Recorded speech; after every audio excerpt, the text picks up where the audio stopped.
नमस्कार. मी भाऊ तोरसेकर. तुम्ही बघत आहात प्रतिपक्ष. मित्रांनो, फार गरम होतंय आणि मी जेव्हा फार गरम होतंय म्हणतोय तेव्हा उन्हाळ्याचा शेवटचा टप्पा आलेला आहे हे उघड आहे. आणि ज्या वेळेला उन्हाचा कडाका खूप वाढतो तेव्हा हळूहळू करत दब्या पावलांनी पावसाळा पुढे सरकत येत असतो. मान्सून आपण म्हणतो. बातमी पण काल परवा बघितली की लवकरच 2-4 दिवसात अंदमानमध्ये मान्सून येऊन धडकणार आहे आणि अंदमानमध्ये आला की तो काही दिवसामध्ये केरळला येतो आणि पुढे सरकत कर्नाटक गोवा करत आपल्या महाराष्ट्रापर्यंत येतो, कोकणात येतो. आणि ज्या वेळेला असे मोसम बदलतात तेव्हा बदलणाऱ्या मोसमाबरोबर बदलणारे व्यवसाय उद्योग सुरू होतात. हळूहळू करत आणखीन 10-15 दिवसामध्ये जागोजागी वेगवेगळ्या दुकानांमध्ये तुम्हाला छत्र्या दिसायला लागतील, रेनकोट दिसायला लागतील, कदाचित रस्त्याच्या कडेला छत्र्या दुरुस्त करणारे वगैरे दिसायला लागतील. पावसात वापरायचे प्लास्टिकचे वेगळे चप्पल बूट दिसायला लागतील. ही पावसाळ्याची तयारी असते आणि हे पावसाळी मोसमातले उद्योग असतात, धंदे असतात, व्यापार असतात. मला आठवतं पूर्वी कधीतरी 40 एक वर्षापूर्वी ज्या वेळेला मुंबई महापालिकेच्या कर्मचाऱ्यांचं नेतृत्व जॉर्ज फर्नांडिस करायचे, अशा वेळेला ऐन पावसामध्ये अचानक फर्नांडिस यांनी सफाई कामगारांचा आणि महापालिका कर्मचाऱ्यांचा संप घोषित केला होता. आणि त्यावर मार्मिकमध्ये बाळासाहेब ठाकरे यांनी एक व्यंगचित्र काढलं होतं की काय ते गटाराचं झाकण उघडल्यासारखं किंवा जमीन फोडून एक काहीतरी बाहेर आलेलं आहे, एक जीव, आणि तो म्हणतो आम्ही आलो. आणि मग पावसाचे थेंब वगैरे असं काहीतरी त्यांनी ते व्यंगचित्र काढलं होतं. म्हणजे पावसाळा आला, चिखल जमिनीवर दिसायला लागला की बेडकं येतात. बेडूक हा जमिनीवर पावसाळी वातावरणात दिसणारा प्राणी आहे. आणि म्हणूनच पाऊस आला ना, मग पावसामध्ये साफसफाई अवघड असते आणि अशा वेळेला मुंबईला ओलीस ठेवायचं काम सफाई कर्मचाऱ्यांच्या वतीने फर्नांडिस करतात. हा त्यातला कटाक्ष होता बाळासाहेब ठाकरेंचा फर्नांडिस यांच्या राजकारणावर. तर असे मोसमी राजकारण करणारे लोक असतात आणि अशा मोसमी राजकारणामध्ये आजकाल पत्रकार पण फार मोठ्या पद्धतीत, मीडिया पण मोठ्या पद्धतीत सहभागी झालेला आहे. की जसजसा गणेशोत्सव जवळ येतो तशी अचानक माध्यमातल्या अनेकांना महाराष्ट्रातल्या गणेशोत्सवाची परंपरा किंवा दीर्घकाळ मोठमोठे गणपती करणाऱ्या संस्था या सगळ्या दिसायला लागतात. मग नंतर नवरात्रोत्सवाची मंडळं येतात, त्यांचं मार्केटिंग चालतं. थोडक्यात मीडिया, माध्यम, पत्रकारिता हा आता समाज प्रबोधनाचा विषय राहिलेला नाही. तो वेगवेगळ्या प्रासंगिक, मोसमी समारंभ, सोहळे यांच्या मार्केटिंगचं माध्यम झालेलं. आणि ज्या वेळेला असं होतं तेव्हा हळूहळू करत बाकीच्या क्षेत्रातली मंडळी सुद्धा, उद्योग क्षेत्र असेल, व्यापार क्षेत्र असेल, ते सुद्धा माध्यमांचा वापर आपल्या मोसमी व्यापारासाठी करून घेत असतात. आणि जर व्यापारासाठी त्याचा फायदा होत असेल तर राजकारणासाठी का होणार नाही, सामाजिक चळवळींसाठी का होणार नाही, वेगवेगळ्या आंदोलनासाठी का होणार नाही. गेल्या साधारणतः 20-25 वर्षामध्ये माध्यमांचा जो पसारा वाढलाय, त्या वाढलेल्या पसाऱ्याकडे तुम्ही बारकाईने बघितलं तर एक गोष्ट लक्षात येईल की आपल्या जगण्यातलं सगळ्याच्या सगळं भवताल आहे हे माध्यमांनी व्यापून टाकलेलं आहे आणि माध्यम प्रत्येक गोष्टीचं मार्केटिंग करायला लागलेली आहेत. एखादं आंदोलन होणार, हे आंदोलन झाल्यावर पूर्वी लोकांना कळायचं, कारण आंदोलन झालं की त्याच्यावर काय कारवाई झाली का, काय दगडफेक झाली का, वगैरे वगैरे बातम्या यायच्या. पण आता गंमत उलटी आहे. आता आधी आंदोलन येतंय याची चाहूल लागते, कारण बातम्या सुरू होतात आणि अशी मग वेगवेगळी आंदोलनं, मोसमी उद्योग, मोसमी ब्रँड सुरू झालेले आहेत. मध्यंतरी तुम्हाला आठवत असेल, महापालिका निवडणुका आल्या आणि एकदम ठाकरे ब्रँड हा सगळ्या माध्यमांनी उचलून धरला होता आणि जवळजवळ 2-3 महिने ठाकरे बंधू, ठाकरे ब्रँड याचं मार्केटिंग सपाटून चालू होतं. आजचा तीच माध्यम ठाकरे बंधू आहेत, ठाकरे ब्रँड आहे हे सुद्धा विसरून गेले. महापालिकांच्या निवडणुका संपल्या, जिल्हा परिषद वगैरे सगळ्या निवडणुका संपल्या आणि ठाकरे ब्रँड हा बाजारातून गायब झाला, माध्यमातून गायब झाला. कारण मीडिया हा आता एक बाजार झालेला आहे. गायब. पावसाळा संपला, एकदा दसरा उलटला, दिवाळी जवळ यायला लागली की 30 दुकानं फटाक्यांनी भरलेली दिसतात. ज्या दुकानामध्ये तुम्हाला 2 महिन्यापूर्वी 3 महिन्यापूर्वी छत्र्या, रेनकोट दिसत होते, ते रेनकोट वगैरे गायब होतात त्या दुकानात. आणि फटाके, काय ते कागदाचे रोषणाई करायचे कंदील, वेगवेगळी तोरणं, रांगोळ्या, अशा गोष्टी दिसायला लागतात. म्हणजे परदेशी माणूस असेल, त्याला हे वेगवेगळ्या उत्सव आपल्याकडचे माहिती नसेल, तर त्याला गंमत वाटायला, रे इकडे तर 2 महिन्यापूर्वी रेनकोट दिसत होते, आता अचानक हे काय आलं नवीन. तर मीडिया हा सुद्धा आता एक बातम्यांचा बाजार झालेला आहे आणि त्या बाजारामध्ये अशा प्रकारे वेगवेगळे ब्रँड आणले जातात, उत्पादनं आणली जातात, त्यांचा डंका पिटला जातो, माध्यमात त्याच्या बातम्या बनवून मार्केटिंग केलं जातं. काल मी एक बातमी वाचली आणि मला वाटलं हे मार्केटिंग जरा वेगळं मांडलं पाहिजे. आणि ती बातमी अशी होती की चला आता जरांगे परत आंदोलनात उतरणार. वाह वाह. गेले 3-4 वर्ष जरांगे पाटील हा एक ब्रँड झालेला आहे, आंदोलनाचा ब्रँड झालेला आहे. त्याच्या आधी अण्णा हजारे हा मीडियासाठी मार्केटिंग करायचा एक ब्रँड होता. आम आदमी पार्टी बनली, लोकपाल आंदोलन झालं, केजरीवाल यांनी अण्णा हजारेंना जेवढं शोषून घेता येईल तेवढं शोषून घेतलं आणि अण्णा हजारेंचं ग्लॅमर संपलं. त्यानंतर माध्यमातल्या अनेक पत्रकार आणि मंडळींसाठी उपासमाराची वेळ आली होती, कुपोषण व्हायची वेळ आली होती. एवढ्यात अचानक अंतरवली सराटी या मराठवाड्याच्या एका गावामध्ये एका आंदोलनावर पोलिसांचा काय लाठी हल्ला वगैरे झाला आणि तिथून एक नवा ब्रँड मार्केटिंग करण्यासाठी माध्यमांना सापडला. त्याचं नाव आहे जरांगे पाटील आणि ज्याचा माल आहे मराठा आरक्षण.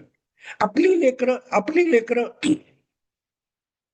लेकरांना हे झालं पाहिजे, लेकरांना ते झालं पाहिजे, मराठ्यांची मतं पाहिजेत की नाही, अशा दमदाट्या देणाऱ्या एका ब्रँडला माध्यमांनी गेल्या 3-4 वर्षामध्ये इतकं मोकाट करून ठेवलेलं आहे की त्याचा भर ओसरला की माध्यम पण जरांगे पाटलांना विसरून जातात. मला सांगा की विधानसभा निवडणुका संपल्यानंतर जरांगे पाटील होते कुठे? एखादा पत्रकार कुठे दिसला, त्याला बकोटीला धरा, कॅमेरा माईक घेऊन जाणारा कोण दिसला, बकोटीला पकडा आणि त्याला विचारा, अरे जरांगे पाटील मध्ये 6 महिने होते कुठे? त्याला नाही सांगता येणार.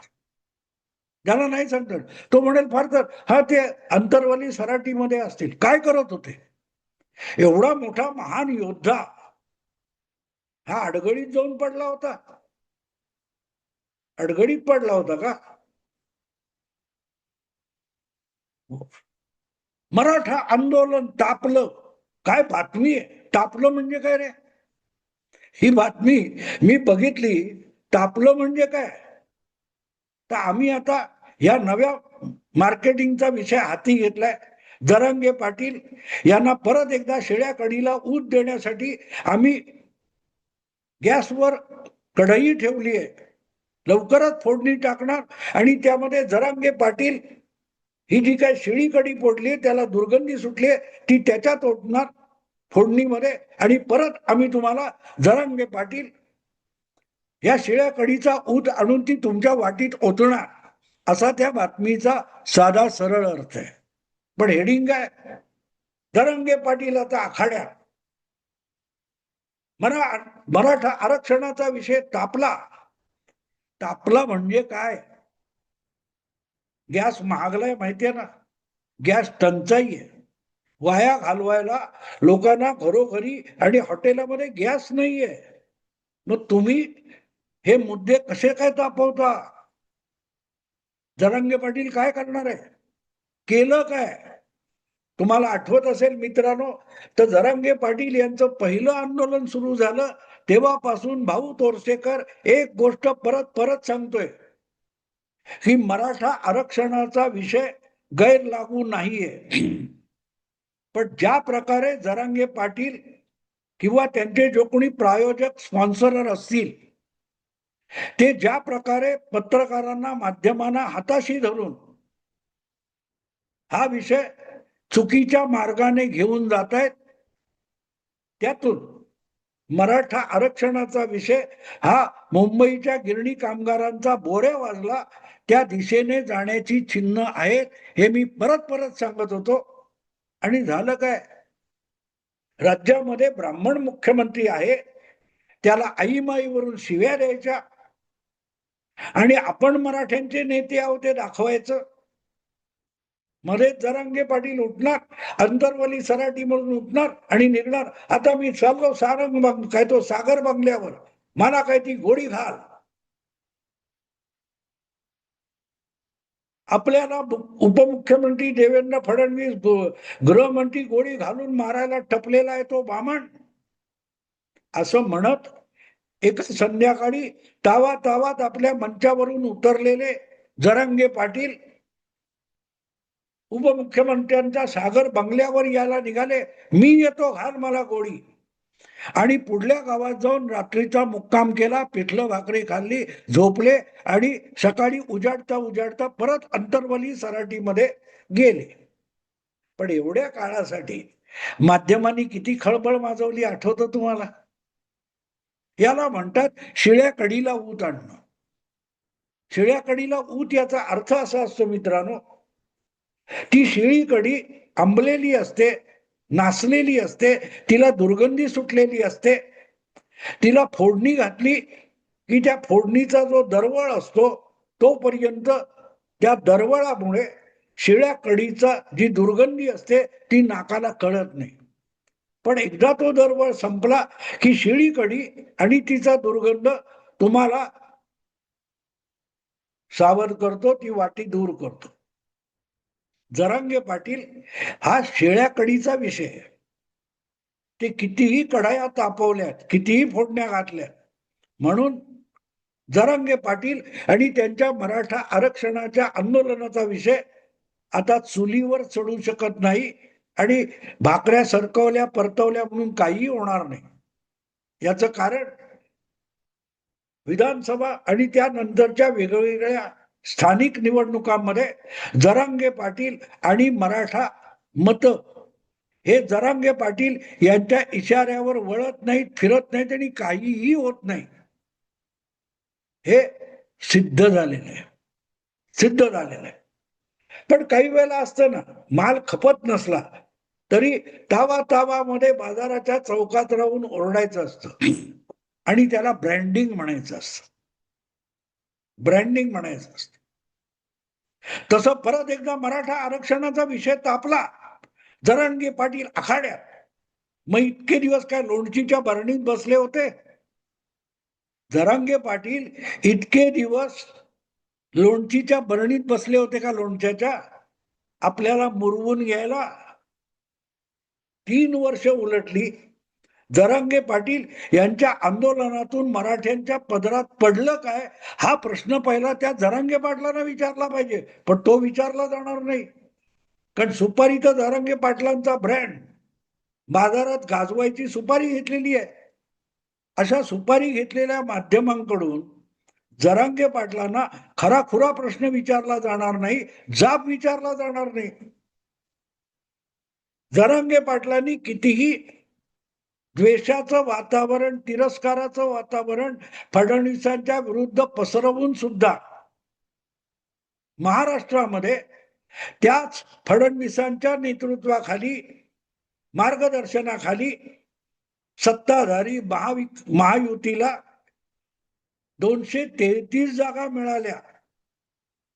महाराष्ट्रातल्या बहुसंख्य मराठा मतदाराने साफ साफ दाखवून दिलं की जरांगे पाटलांना आम्ही विचारत नाही. माध्यमात त्यांचा डंका पिटत राहू दे, पण जरांगे पाटलामुळे कुठल्याही मराठ्याचं कल्याण होणार नाही याची ग्वाही आपल्या मतदानातून सामान्य मराठा मतदाराने दिलेली आहे.